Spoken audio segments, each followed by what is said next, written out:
Ladies and gentlemen, welcome to the Skrmetta Football Show, a new show presented to you by absolutely nobody. Wow. No presenting sponsor of this show is a show we will do 2 times a week through football season. If you want to be the sponsor, what? You mean I can have my ad read by the superstar, by the king of Twitch, by the greatest content creator to ever live, by Mr. YouTube himself, by the podcast prince? Yes, you can have your ad read by me on the show. If you would like to sponsor the Skrmetta Football Show, please get in touch with my people. You can find me, shoot me a DM on Twitter or on Instagram or something, and we'll get it worked out. The details shall get ironed out. I'm going to hope to do this show live on Twitch every Monday and Friday. So we are going to be doing the normal podcasts that we do that come out now, Tuesday and Friday. And we are going to have this show live on Monday, audio to be uploaded later on, live on Friday, audio to be uploaded later on. So the first one of the week is going to be more of a preview. It's going to be more of a recap. It's going to be more of a recap. What did we see? What happened? Versus the later show, which will be on Friday, which will be more of a preview for the weekend. Okay. Also, on Mondays, and today, we will do our top 10 rankings. So the top 10 teams in the NFL, according to me. These will change every single week, and we will go through them every single show. Here we go. So what did we see? What did we see this week? Interesting question. First of all, the show or the games were pretty much, or I guess the whole presentation, were pretty much how you'd expect. They felt like football. They felt like the NFL, which is kind of surprising because I thought it was going to feel like practice. I thought it was going to feel like nothing like the NFL. No. It was just kind of the NFL, and it felt so good to see. It felt fantastic. I really enjoyed having football back. I watched a ton of the games, every second of the Saints game, every second of the Sunday night game. Watched the other ones flip between them, but, well, man, it felt good to have football back. As far as the bets go, felt pretty good about the bets too. We had the bets were pretty much nailed, pretty much just destroyed it, felt good about it. The Lions game was one of the worst losses of my gambling career, and that's saying something because I've taken some shit losses. The Lions, no team, are 99.6% of teams in the situation the Lions are in the fourth quarter won their games in NFL history. Only 0.4% of the time in NFL history has a team in the position of the Lions who are up 23-6 in the fourth, lost the game. And the Lions lost the game. It's really a Matt Patricia situation where they were up 10 and they went for a 55-yard field goal and missed it, and the Bears had a quick strike afterwards. This is something that really confuses me in the NFL, is how coaches can be coaching the NFL and make very simple or make mistakes on very simple situations. What is the difference between being down 10 or being up 10 and up 13? It's the exact same situation as both two-score games. So it's like, what's the pro? The pro to kicking the field goal? Not much. Making them score a touchdown instead of kick a field goal the second time around? What's the con? The con is they get the ball at midfield. You give them the opportunity. It's Mitchell Trubisky. If you're the Lions, punt the football from the 50, pin them deep, and then you're telling them, all right, Mitch, it's 3 minutes left in the game. We're up 10. Go down the field and score, then get the onside kick, then score again. But you don't do that. Instead, Matt Patricia kicks it. They miss it. Then Trubisky scores. Lions get the ball. Stafford throws an interception. They score again. Lose in regulation at home, up 23-6. I'm not here to call for anybody's jobs, but I think Matt Patricia should be fired. You cannot have a coach That's the difference between coordinators and coaches. Is Matt Patricia a great defensive coordinator? Sure. Who knows? But is he in the position at this point now for me to believe that he can be a head coach in the NFL if he can't get simple things like that correct? I say no. That was the worst beat of the week, possibly the worst beat of the year already on week 1. Other games, the Rams, Dallas Cowboys over that we had at 51.5. That was a miss. A lot of goal line or red zone trips that resulted in field goals. Not good. That was bad. That wasn't good for anybody. No one was happy about that. We'll go through every game, kind of talk about what we learned in the game and all that. But let's go first. But the Bills, easy cover there. The Cardinals, not only do they cover, they won outright. So yeah, betting wise, we're up. I usually get about 5 picks a week, somewhere in there. We are 3-2, so we're positive EV, which feels good, man. Let's go game by game. We're not going to do like a full breakdown of every game, but we're just going to kind of talk about what we learned, what we didn't learn, stuff like that. Let's start with Texans-Chiefs Thursday. Texans-Chiefs was interesting because this was the first game. So I expected the teams to come out kind of slow. I expected the teams to come out relatively slow, and I thought we'd see a lot of rotations. I thought we'd see a bunch of, kind of taking a real careful approach to the game. And we didn't see that. They came out and they were playing. They were scoring.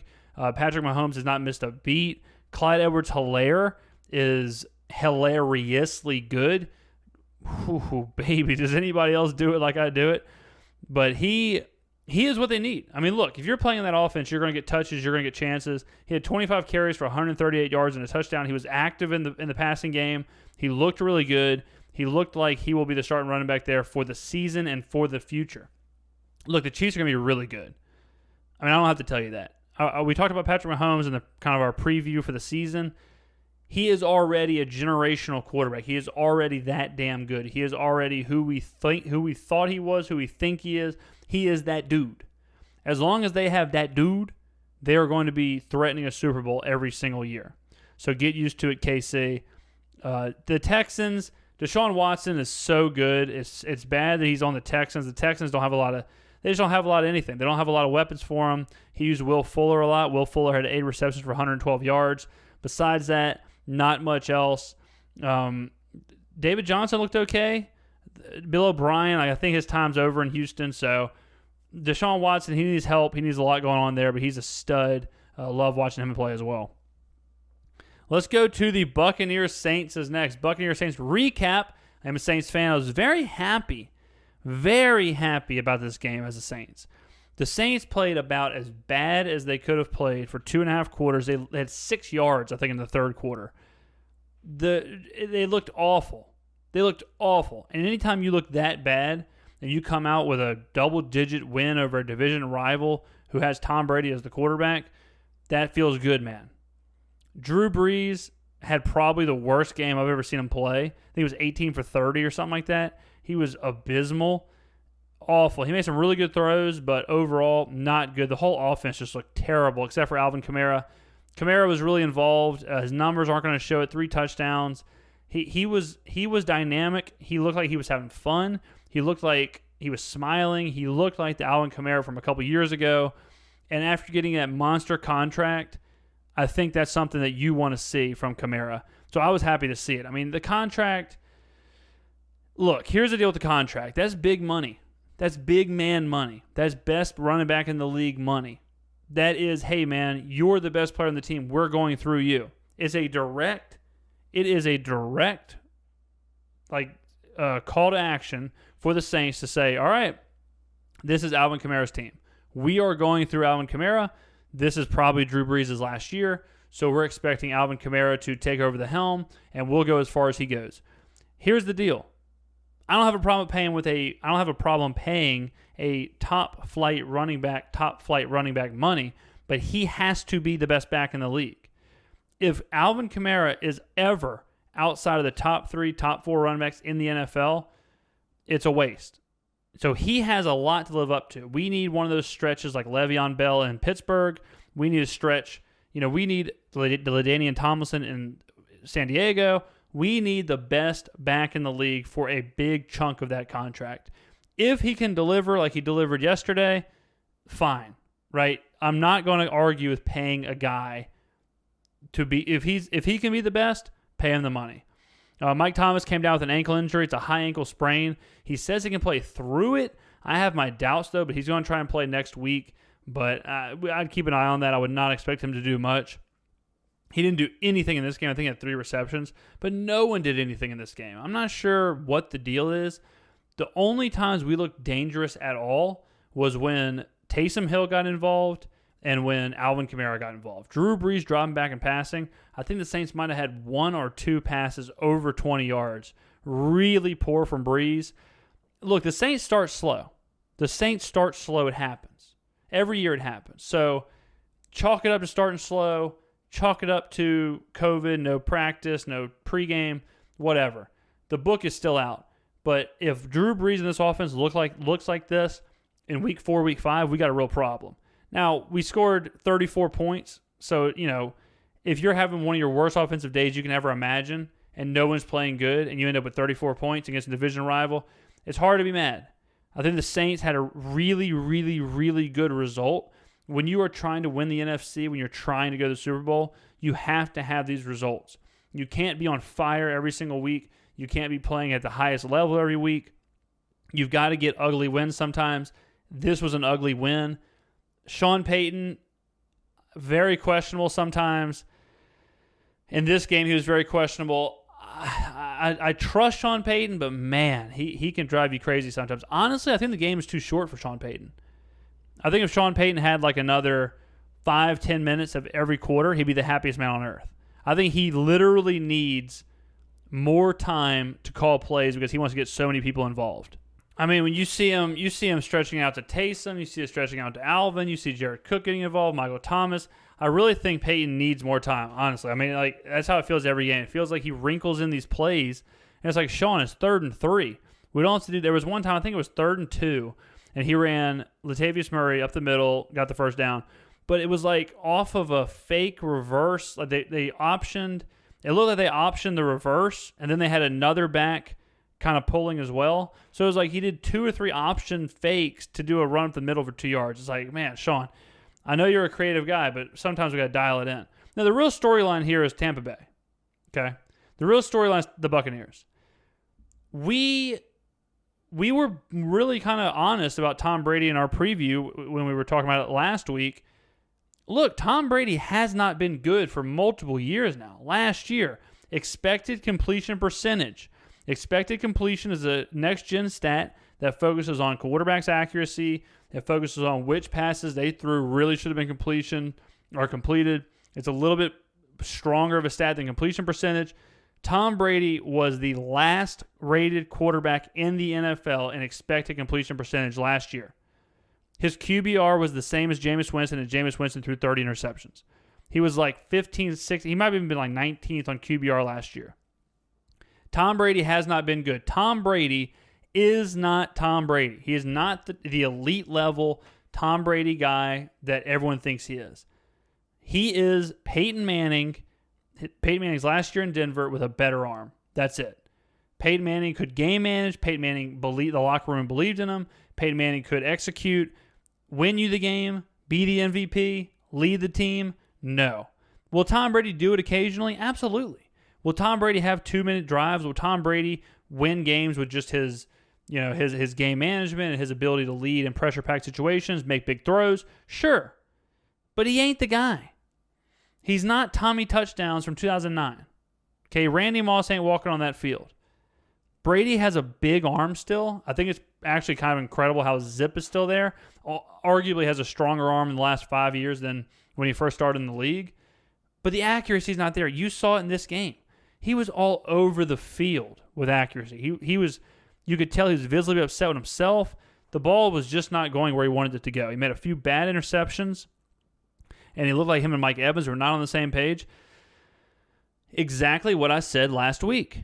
Look, Tom Brady says hike, and he looks left, looks right, gives a head nod, expects a player to be there like Julian Edelman would, and these players just don't know yet. There was a read option it was like a read route where Mike Evans was supposed to go up the seam against the cover 2. Mike Evans decides not to. Brady throws it as if he was going to, led to an interception. And Brady kind of got verbal with Mike Evans. You saw that in the huddle. These are going to happen. Julian Edelman, he probably doesn't do that, right? The receivers that Brady's had for 20 years or for the last however long, they know what his hiccup is. They know what he can do. They know what to expect from Tom Brady, and Tom Brady knows what to expect from them. The Buccaneers are not there yet. Leonard Fournette had, I think, 5 carries for 5 yards. But what do you expect? He's been there for 10 days. He almost had a carry per day of how long he's been in Tampa Bay. So this Tampa Bay team is not the Tampa Bay team that we will see. With that being said, I think this game alone, they remind me so much of the Eagles' dream team that I don't even think made the playoffs from like 10 years ago with Vince Young and Michael Vick and all these players. And you saw it it was good on paper. I was actually watching the Saints game with my cousins, and before the game, one of them was talking about the playmakers on the Bucs. And I was like, who are these playmakers? And he said, Tom Brady, Rob Gronkowski, and it's like, those are not playmakers. Rob Gronkowski was on WrestleMania last year. Rob Gronkowski should be on Dancing with the Stars, not Monday Night Football. And man, did he look like it. Rob Gronkowski looked old. He looked retired. He looked slow. He looked like he didn't know what was going on. He's also learning a new system. I don't want to question the guy, but how much is Gronk buckled down in the film room, watching film, studying the playbook, or how much is he just saying, hey, I'm here to play some backyard football with my buddy Tom? I think it's worth a question. I think it's worth wondering where Rob Gronkowski's head is. Is he trying to coast to his playoffs, coast to a Super Bowl, catch a couple passes a game? That's what it seems like. Brady, I think, wants to win. Brady is obviously there to win. But I think the Buccaneers, they're not winning the NFC South. So are they going to win enough games to get a wild card? It's going to be tough. It's going to be tough. If I had a gun to my head right now, I don't think I would say the Buccaneers made the playoffs. I really don't. They just don't have it. Their defense, really, really, really good defensive line. Their defensive line is amazing. They were stifling as far as the run game. This is going to be one of those things where the defense is going to have to carry him, and Brady can't make mistakes, and his big-time players are going to have to make big-time plays. I think the Buccaneers also played about as bad as they can possibly play, but what are you going to do? You're playing in the NFC South. So let's say it takes them 5-6 weeks to get figured out. If they're 3-3 in week 6, is that enough? Is that enough time left for them to get a wild card spot? I don't know. I don't think Tampa Bay is the team that everyone thought they were, and I think Tom Brady is exposed. I just don't think it's not that he's doing anything different either. It's not like, oh wow, he's washed up. This is him. This is him from last year. This is Tom Brady. If you go back and look at last year, look at his QBR, look at expected completion. He is who we thought he was. So I'm not surprised at all by the Buccaneers' struggles. I think it's pretty crazy that we said 23-20. We said 23-20, and if you took the Saints and looked at their stats, you'd say, yep, okay, they probably scored about 23 points. The fact that they got 34, a lot of stuff was going on. They had, a blocked field goal. They had some turnovers from the Bucs. So I don't know how the hell they got 34. Ugliest 34 I've ever seen. But I'm happy about it. I mean, the Saints are cruising. I said it kind of, I kind of said it jokingly, but I think the Saints won the division in week 1. Who's going to win this division? Atlanta lost. Panthers lost. Buccaneers lost to the Saints and looked bad doing it. I know it's one game, but I think the Saints won the division today. Unless the Buccaneers get markedly better, I think the NFC South is already locked up. Next game, Seahawks-Falcons. Seahawks-Falcons. Russell Wilson, man, he's just the greatest. I love that man. He's so good, so underrated. Somehow, Atlanta just Matt Ryan was not great. Matt Ryan had a 4th down. That was pretty much the game. Matt Ryan took a sack. Cannot do that. I think Matt Ryan's another player that has had a good career, but it's kind of hit his ceiling. I would not expect Matt Ryan to take too many steps forward. Russell Wilson, anytime he's on the field, he's like Patrick Mahomes. Anytime he's on the field, the Seahawks have a chance. The Seahawks are so good because of Russell Wilson. And he's got some playmakers. DK Metcalf, Lockett, Chris Carson. They got some players out there. They got some players now. So Seattle's going to make a run. San Francisco lost in the NFC West. That's a hell of a division. But, I mean, Seattle could be looking at another division title, another 10, 11, 12-game season, another shot at the Super Bowl. I mean, what else can you say about Russell Wilson? I mean, really, what else is there to say? If I was starting a franchise, I would start it with Patrick Mahomes. But I'll tell you this, Russell Wilson is damn close. He's really, really close. This is a fun game to watch. A lot of points. I think the Falcons are better than they were last year. I just think their ceiling, their window's closed, however you want to say it. I think Dan Quinn is probably on his way out. I think Matt Ryan's on the downslope of his career. Todd Gurley looked okay, I guess. Julio Jones is still an absolute animal. But it's the same story. It's the same song and dance. If Matt Ryan's not playing at an MVP level, I don't think this team can go much further than 9 wins, 8 wins, somewhere in there. In this division, do they get 9 wins? Probably not. So you're looking at probably an 8-8 team. And at what point does Atlanta move on? At what point does Atlanta say, all right, well, the Matt Ryan, Dan Quinn, Julio thing, okay, let's go to the next chapter. You know, I don't think I don't think they have another Super Bowl run in them. I don't. But good game for Russell. Good game for the Seahawks. Jets, Bills. This game got close. The Bills were up 21-0, and it finishes 27-17. I didn't watch any of this game because it wasn't my regional game or whatever. But, I mean, here's the deal with the Bills. The Bills' defense is probably the best defense in the league. Roster-wise, the Bills are talented across the board. The question is, how good is Josh Allen, right? The question is, what can Josh Allen do? Can he develop? Last year, we all know about his power arm and how far he can throw the football. But last year, I think he averaged about 6.7, somewhere around there, yards per completion. He doesn't throw the ball deep. He's not there yet as a passer. Buffalo can't win the Super Bowl. Buffalo can't win the AFC if Josh Allen can't throw the football at a high level. I think they're probably still a year away from Josh Allen moving into that spot if he ever does. But I think right now, Buffalo has some great pieces around them, great coaching staff, and I think they're going to be fine. This was one of those games where they're playing the lowly Jets. The Jets are a mess. C.J. Mosley wasn't playing. You know, Sam Darnold is who he is. Adam Gase is an absolute dumpster fire. The city hates him more. New York might hate Adam Gase more than they hated Osama bin Laden in 2001. I mean, this guy is enemy number 1. Good God, get him out of there. The Jets are a mess. You can't. Again, it's one game, so who knows? But they just don't have it. I mean, Le'Veon Bell is on an island out there. How good is Sammy Darnold? Can he even develop? Like, can he develop with Gase? Or is this just an empty year? You know, I mean, they get rid of Jamal Adams. Like I said, C.J. Mosley isn't playing, so even some of the big players they had just aren't available. It's lowly times for the Jets. I'll give them this. They fought back in this game. You're down 21-0. You're the Jets. You know you suck. You know everyone hates your coach, and you go out there and you try and come back. Hey, I mean, who knows what could have happened if they would have had another quarter in this game. So they made it respectable. I'll give the Jets that. But I think the Jets are just – I think this is another wasted season. I really do. I don't see any promise for this team. But the Bills are the team that's promising. Josh Allen, that's the question. How good can Josh Allen be? If he can just be a top 10 quarterback, a top 12 quarterback, this team can probably win the Super Bowl. His goal is to his goal is to play how he plays into the playoffs and then somehow find a Joe Flacco stretch where he's the best quarterback on the field for 5 games. That's the Bills out. That's what they got to do. That's their playbook. Bears, Lions, Jesus Christ.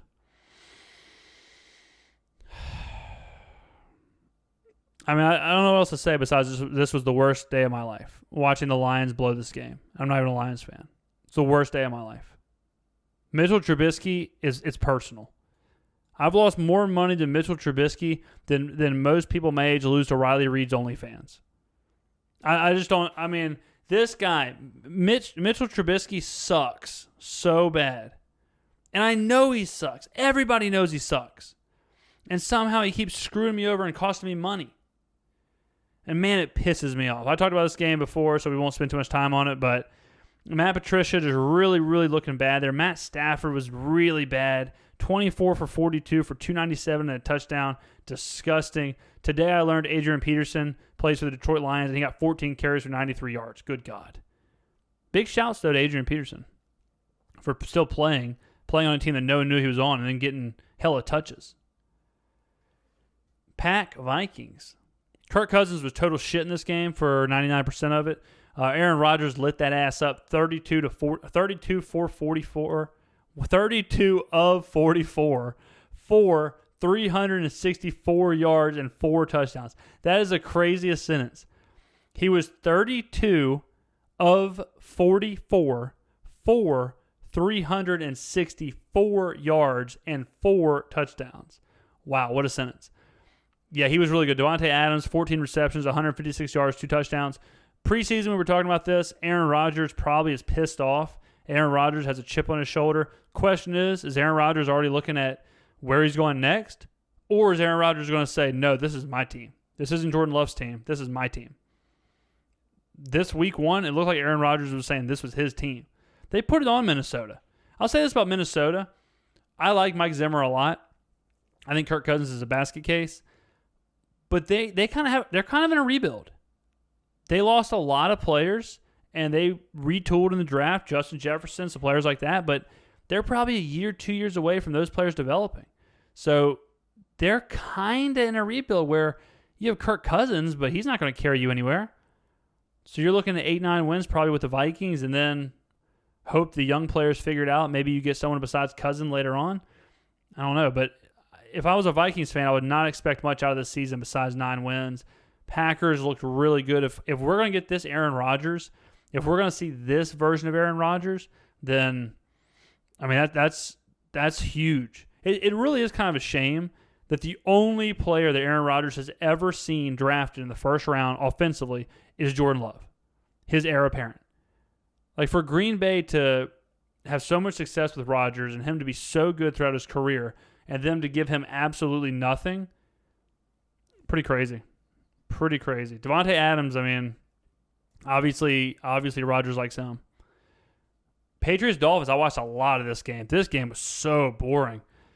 Good Lord. This was the Patriots, their offense is like how if you're playing on all Madden or you're playing on like the highest level of NCAA football and you have like Army and you're playing USC, number 1 ranked USC, and you're just like, look, I'm going to make 2-3 yard plays.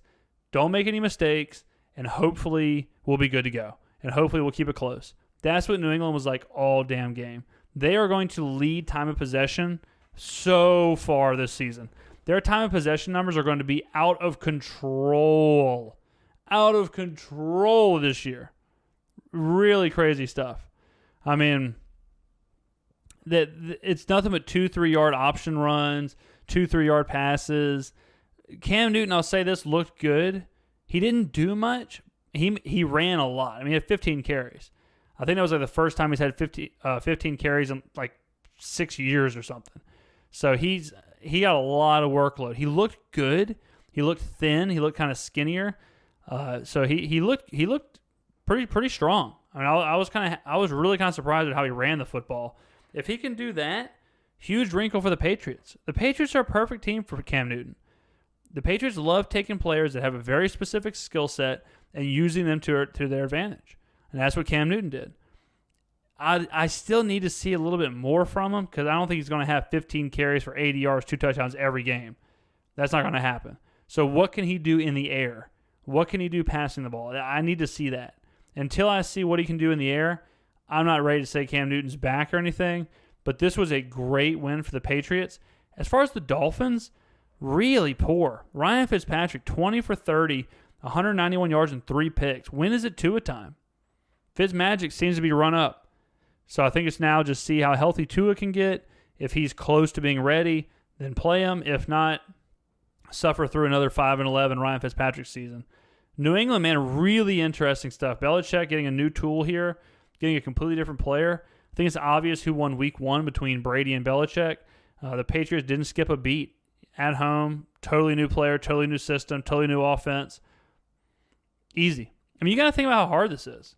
How hard is it for Bill Belichick to have a completely new quarterback, completely new system with no pregame, no training camp, no OTAs, and looks this good? And I say this good. They scored a touchdown a quarter. They were as boring as possibly could be. It's not like they lit the world on fire. It wasn't a 42-0 ass whipping, but it was methodical. It was well done. It was very Patriots-esque, very shirt and tie. If I'm a Patriots fan, I'm pretty happy with this. One of the surprise wins, Washington coming back to win by 10, coming back to beat the Eagles 27-17. This was something else. Look, we said in the preseason, Ron Rivera makes a huge difference. When you have a season that's as volatile as this season, you need a guy like Ron Rivera who has organizational structure, who's been there before, who the players believe in, who's going to right the ship. So good for Ron Rivera. I read he got an IV drip at halftime because he's battling. He's recovering from cancer. Just a real good feel-good story for Ron Rivera. Very happy with that. This is such an Eagles loss, though. Eagles were up, I think, 17-7 at one point, maybe even 17-0. Let's Washington come back. The Eagles have a lot of problems. When we were doing our rankings and stuff before the season, I was saying that the Eagles suck. They just suck. They're not good. They don't have. I think it's more of a franchise issue. I think it's more of an ownership or something. But Peterson can't be happy about this. Carson Wentz, he had an MVP stretch there before he got hurt a couple years ago. Will he get back to that? Does he have the tools around him to get back to that? I'm not sure. But if you're an Eagles fan, you got to be throwing stuff at the damn wall. You got to be breaking controllers, breaking your TV screen. You cannot be happy of a divisional game like this. So you have a huge grip on, just like the Lions, and you blow it against Dwayne Haskins. Ugh, yuck. As far as Haskins, look, if Haskins can take some steps, and with Ron Rivera, this is the year he can do it. If Haskins can take some steps, Washington might be able to put together a few wins here. Washington, this is what you want to see when you have a quarterback like that. A quarterback who finishes his first year strong, keeps games close, and Haskins was good at the end of last year, or better. He showed some promise. And if he's going to start this year off this way, that's a really good sign for Washington. The Washington football team, maybe it's karma. Maybe karma's on their side for ditching the racial slur and going with the Washington football team. But hey, if karma's on your side, there's nothing wrong with that. Raiders, Panthers, high-scoring game, 34-30. Raiders get the win here. I think Carolina is a year or two off. I think Carolina's figuring a lot out. Matt Rule's there.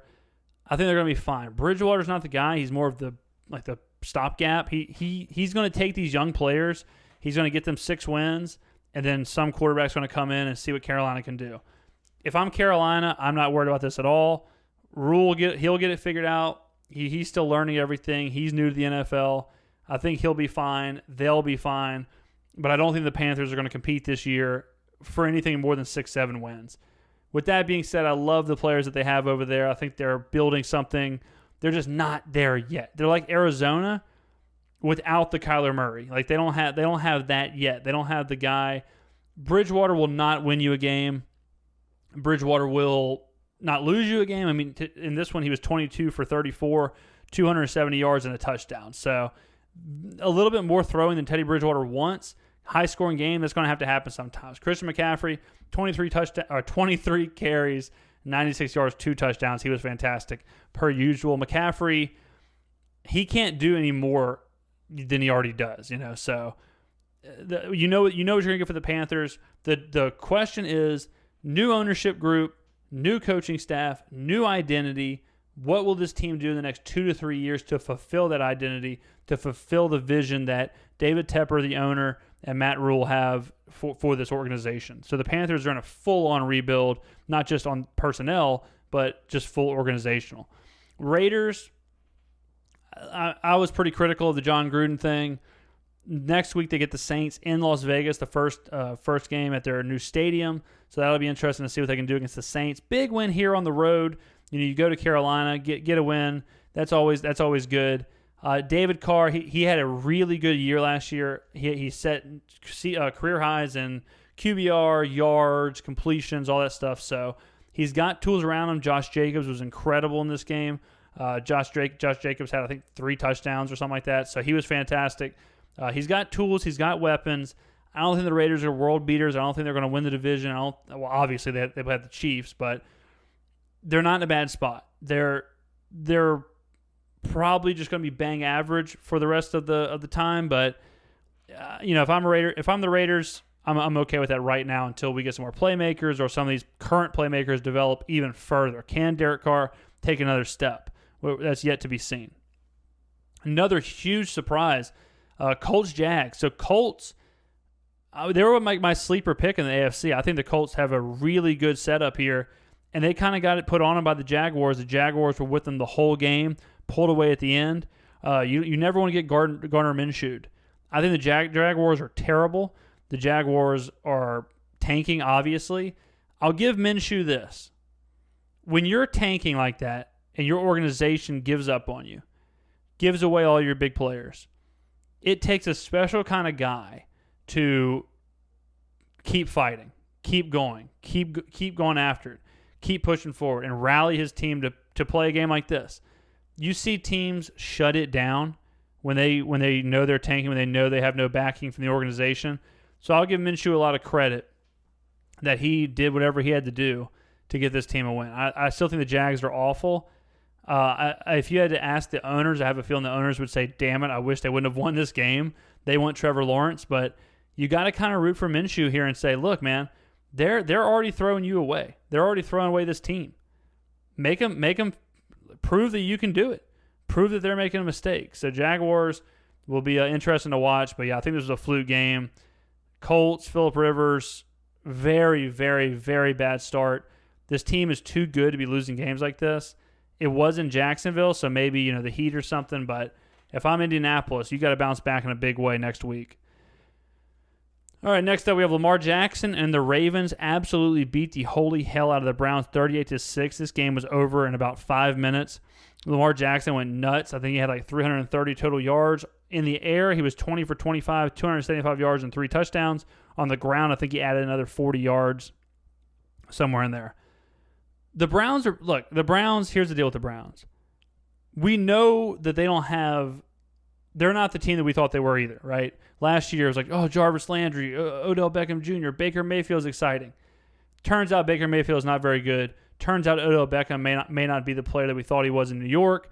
Odell was relatively quiet, and by relatively, I mean very quiet. I think he had like 10 yards or something. Jarvis Landry was whatever. This team, we knew this was going to be tough for Cleveland. Why? Kevin Stefanski, new coach, no prep time. Bad. What's something else that's not happening right now? Tackling. The defenses haven't had any practices. Who's the last team in the world you want to face when you can't tackle? The Baltimore Ravens. Surprisingly, Lamar didn't run that much. He didn't run that much at all. I guess he didn't have to. But through the air, he was fantastic. The Ravens are really good. The Ravens are really, really good. If Lamar can play anywhere near where he played last year, this is a team you can pretty much book to be a deep playoff run team. Chargers-Bengals, I watched a lot of the end of this game. Joey Burrow's first game. So Joe Burrow, they should have won this game, or at least tied it. Joe Burrow led a 2-minute drive to get the Bengals on like the 5-yard line with 7 seconds left. Zach Taylor decides to kick it with 7 seconds left instead of take a shot at the end zone. I was pretty critical there. Look, if you're a losing team and you know your ceiling is not very high, why not take a chance? You're at home. Your fans would rather watch you lose the game with Joe Burrow trying to get the win than kick an extra point to go to overtime. I understand if it's 2 or 3 seconds. On the 3 or 4 yard line, wherever they were, and with 7 seconds, you can absolutely get a throw in. You can absolutely get a toss into the end zone and just try and make something happen. So I thought that was super conservative. I hate to see that from coaches. I hate to see the super conservative play when you have nothing to lose. I get it if you're in a battle or something for the number 1 seed or the division and you can't take the risk. What are the Bengals risking? They're at home, season opener, losing. You know you're only going to win so many games.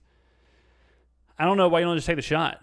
On the other side, Chargers weren't very good. Tyrod Taylor, 16 for 30, 208 yards. You got to think he'll get better. Tyrod Taylor's knocking off a lot of rust. But I was impressed with Joe Burrow. I was really impressed with him. I was really impressed with his leadership. I was really impressed with how he held himself on the field, some of the throws he made, and then the interviews in the locker room afterwards.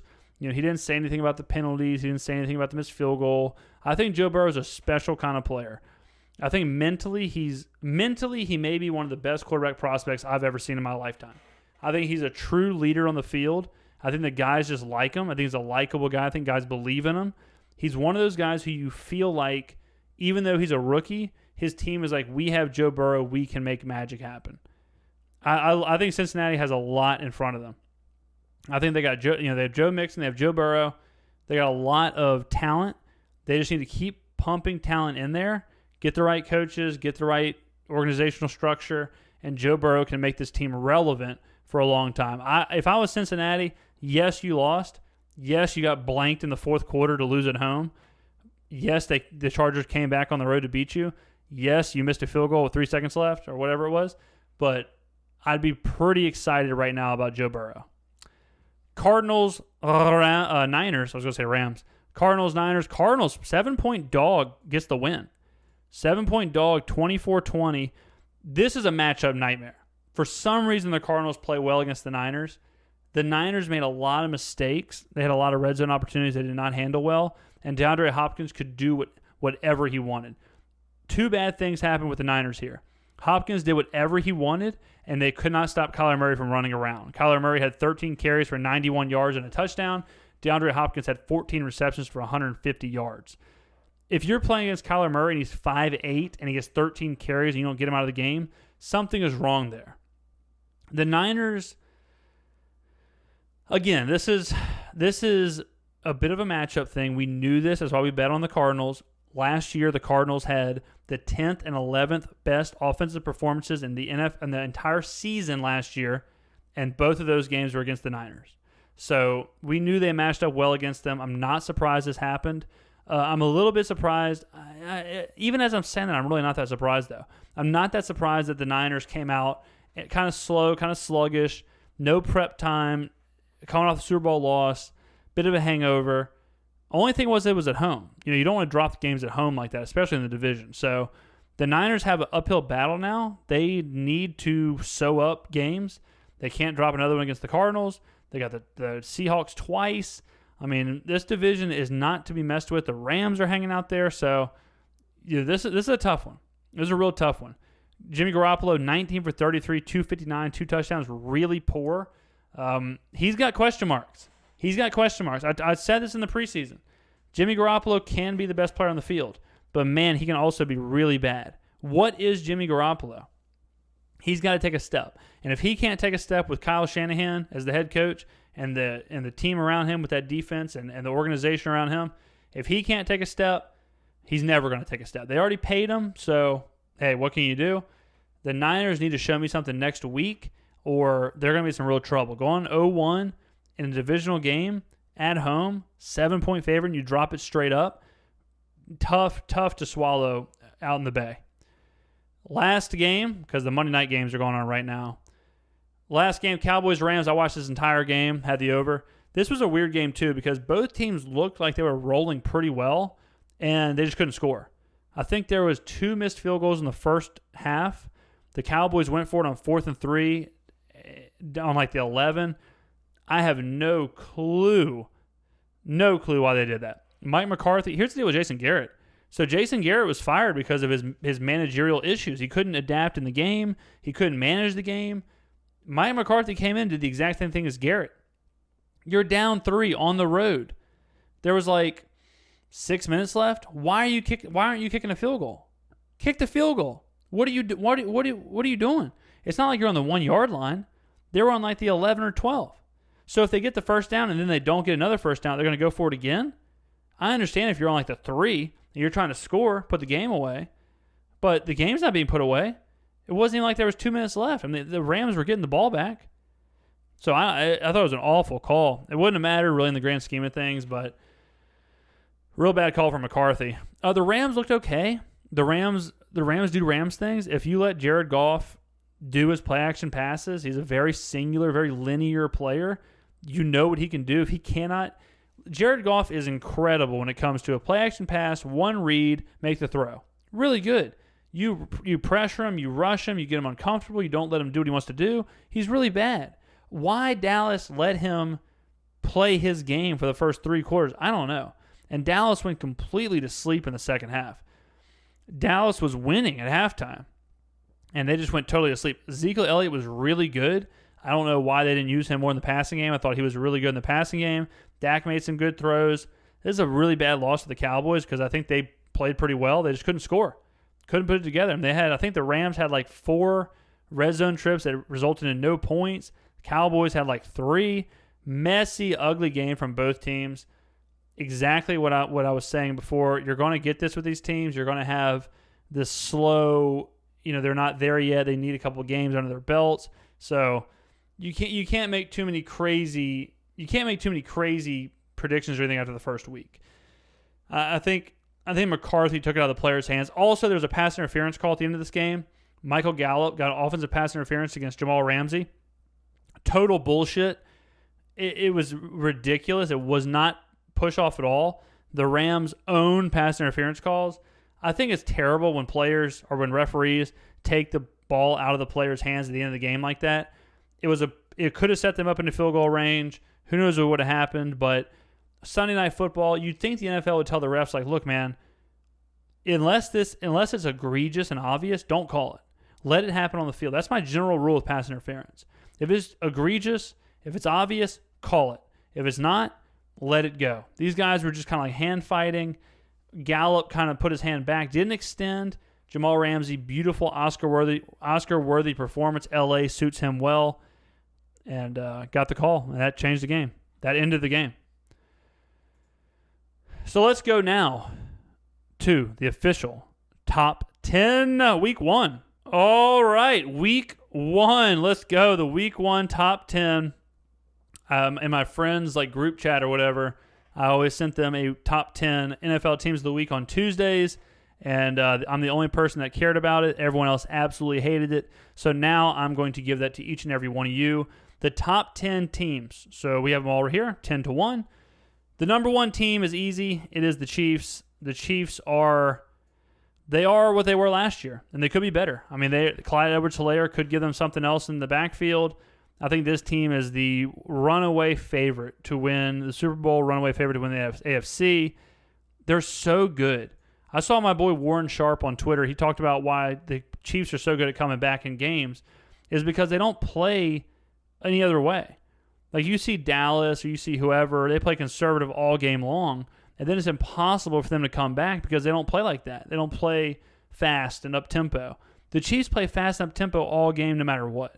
So they're never out of the game. And Patrick Mahomes is just getting better and better. I'm so impressed with this guy. He's a stud, man. I'm all about this guy. But number 1, KC, easy clap. Number 2, I'm kind of between 2 teams here. I'm kind of between 2 teams, but I'm going to go with Baltimore. I'm going to go with the Ravens. I'm going with the Ravens because Lamar Jackson seems to be really taking a step forward as a passer. I've already explained how good Baltimore can be because of third and short, 4th and inches, 4th and short, being able to pick up those and convert those with Lamar Jackson on the feet. But he's really showing off as a passer. I think John Harbaugh, what a coach, what a job he's done with Lamar Jackson, taking him and saying, look, you're my guy. I'm going to develop you into an MVP-style quarterback, and you're going to really be the last quarterback I have in my career. And, man, they just fit perfectly. I think you're looking right here at the AFC Championship game. Chiefs, Ravens, they're miles ahead of the rest of the AFC. So good. Good for football, too. Very exciting team. So very happy to have them on top of my inaugural rankings. The number 3 team, who are we going with number 3? Number 3 is another AFC team. Is it an NFC team? It is an NFC team. It's the Seattle Seahawks. Russell Wilson is second best quarterback in the NFL behind Patrick Mahomes. I love him. He goes on the road, annihilates Atlanta. He's got playmakers, man. It's not just him. DK Metcalf, Lockett, Chris Carson. He's got it. Good defense.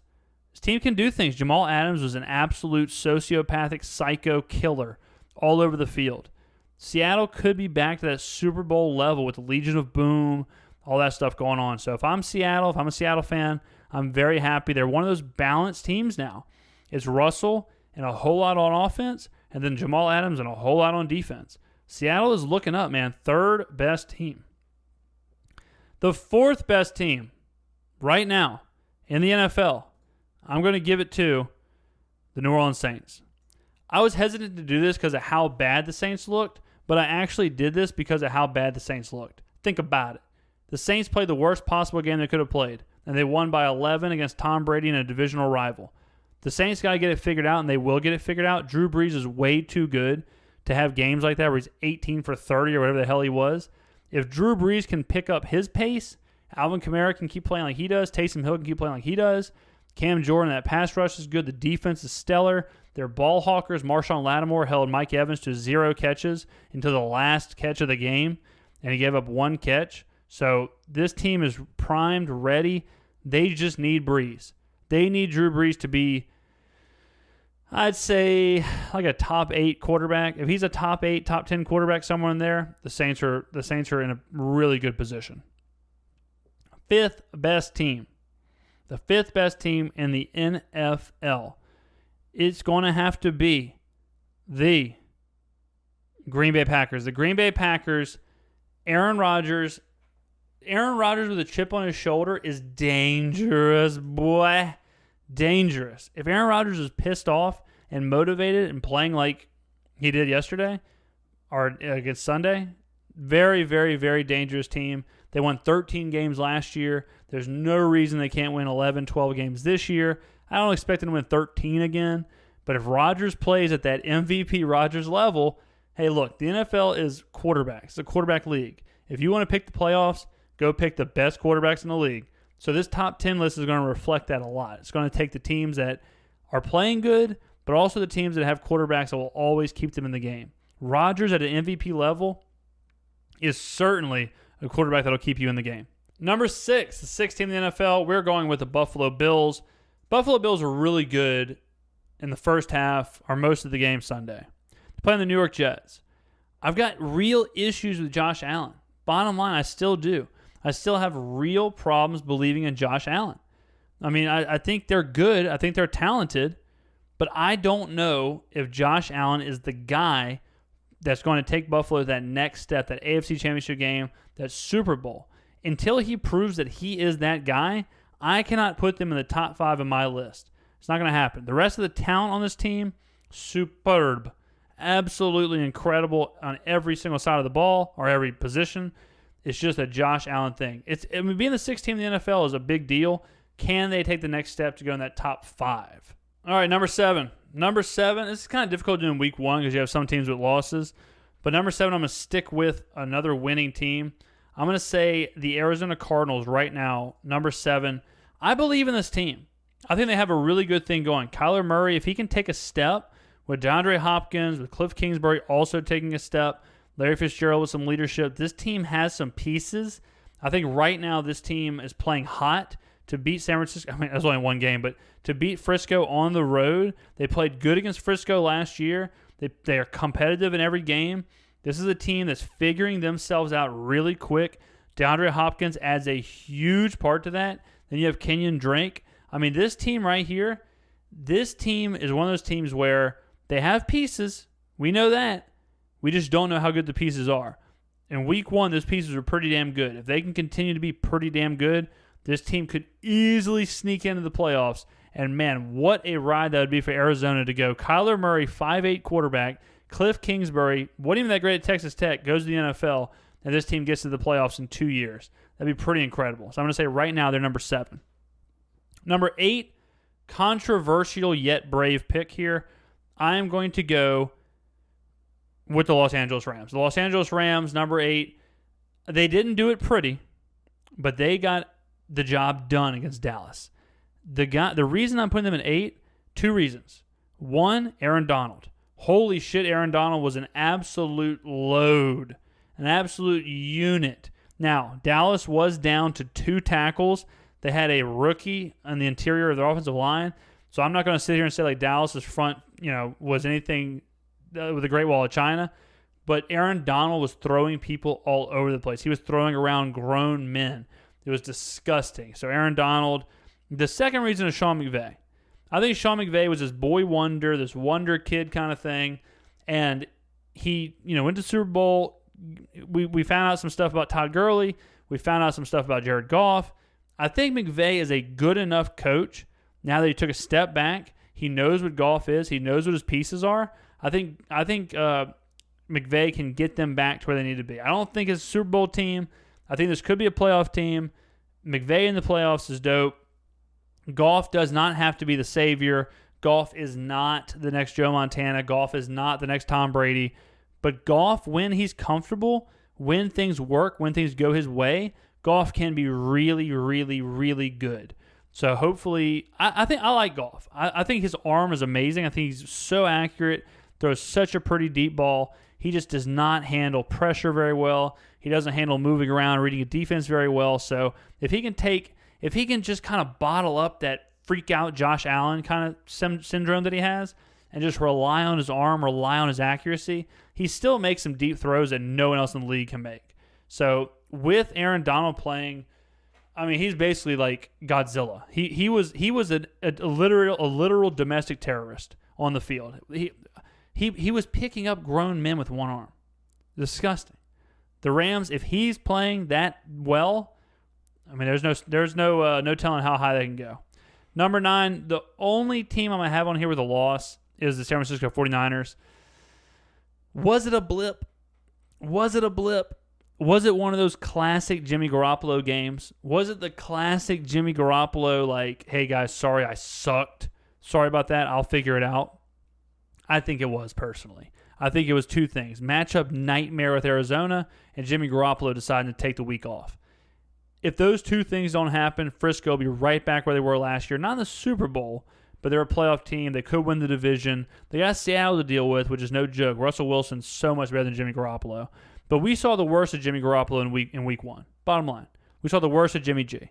So we got to expect Jimmy G to bounce back. They're too damn talented everywhere else. Right now, my biggest issue with San Francisco isn't just Jimmy G. It's the entire offense. They have Mostert, and Mostert scored a 76-yard touchdown pass. They have Mostert, but that's it. Deebo Samuel broke his foot. Emmanuel Sanders is gone. Matt Breida left. George Kittle got hurt. He came back, but he's hurt.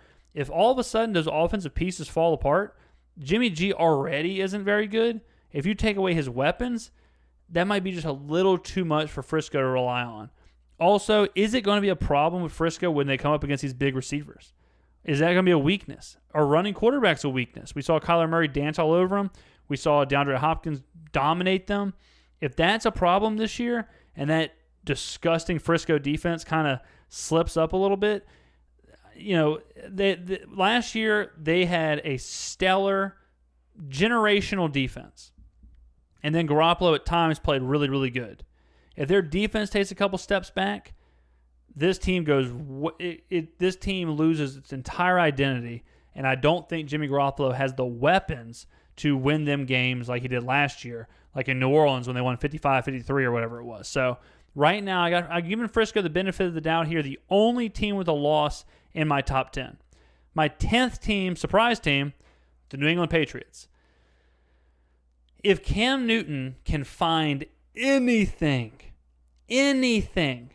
from his previous self, and I have not seen it yet in the passing game, he ran the ball 15 times, looked damn good, 2 touchdowns. New wrinkles in the offense, obviously for New England. Tom Brady, Cam Newton already set the single game rushing record for the Patriots. Cam Newton offers New England something that they've never ever had, and Belichick knows how to use players to their skill better than any coach in history. Look at the receivers: Wes Welker, Julian Edelman, Rex Burkhead. I mean, this guy takes players, takes what they're good at, and then makes it good for the team and for the organization. Cam Newton has talent all over the place as far as himself. I mean, we know what Cam Newton can do. Question is, how healthy is Cam Newton? On the ground, running the ball, physically, looks really good. Throwing the ball, I don't know yet. If I see Cam Newton throw the ball, extend a little bit, throw downfield, show off the arm that he once had, if he can do that, this Patriots team might not miss a beat. They honestly may be better with Cam Newton than Tom Brady if Newton can do it with his arm. Because you can't expect 15 carries, 90 yards, 2 touchdowns every game. Cannot do it.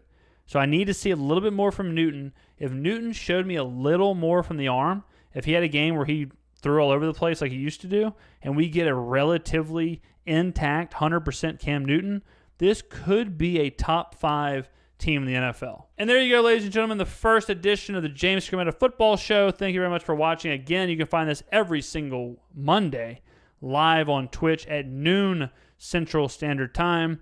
And then on Friday, we will preview the games and all that stuff coming up for the weekend. So this is the first of this show, the first of this kind. We went over an hour. I was not expecting that. So we have done quite the amount of radio today. Thank you for listening or watching. This will be on YouTube, and also you can find us on Spotify, Apple, iTunes, all that stuff, wherever podcasts are sold. And we'll cut this up on YouTube for like the power rankings and the recap and all that stuff. So thank you very much, guys, for listening. I do appreciate it. You are listening to the James Skrmetta Football Show.